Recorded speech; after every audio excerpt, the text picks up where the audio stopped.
আমাকে বিয়ে করে নিল। আমার বাবা বলল যে আজকের পর থেকে তোমার জন্য এই ঘরের দরজাটা বন্ধ হয়ে গেল। আমি তো অবাক হলাম তখন যখন কাশিমের বাবা বিয়েতে খুশি খুশি এসেছিল আর আত্মীয় স্বজনকে নিমন্ত্রণ করে খাবার খাওয়ার প্রথাও পালন করলো।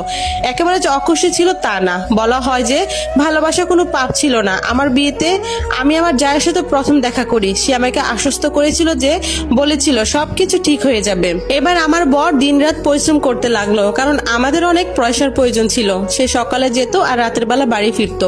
এরকম অবস্থায় বাড়িতে আমি আর শুধু আমার বড় যা থাকতাম। একদিন আমি কিছু অদ্ভুত দেখলাম। রাত হতে আমার বড় যা সমস্ত কাজ শেষ করে শ্বশুরের ঘরে চলে যেত। তার হাতে তেলের একটা বাটি থাকতো। আমি ঘটনা দেখে অবাক হয়ে যাই যে সে ঘরের ভিতরেই চলে গেল আর দরজাটা বন্ধ করে দিল। আমি তো অবাক হয়ে যেতাম যে এই সময় সে ঘরের ভিতরে গিয়ে কি করে। আমি ভাবতাম সে হয়তো ভিতরে তেল মালিশ করতে গেছে আর দরজা হয়তো বাতাসের কারণে বন্ধ হয়ে গেছে, কিন্তু ভিতরে তার কি কাজ থাকবে। আর তেল নিয়ে কেন এখনো কেন ফিরে আসলো না? 15 থেকে 20 মিনিট হয়ে গিয়েছিল, তখনও আসেনি। কিছুক্ষণ পর আমার বর চলে আসলো। তারপর আমি রাতের খাবার বেড়ে আমরা দুজন একসাথে খাবার খেলাম। কিছুক্ষণ পর আমার বর আমাকে চা বানাতে বলল।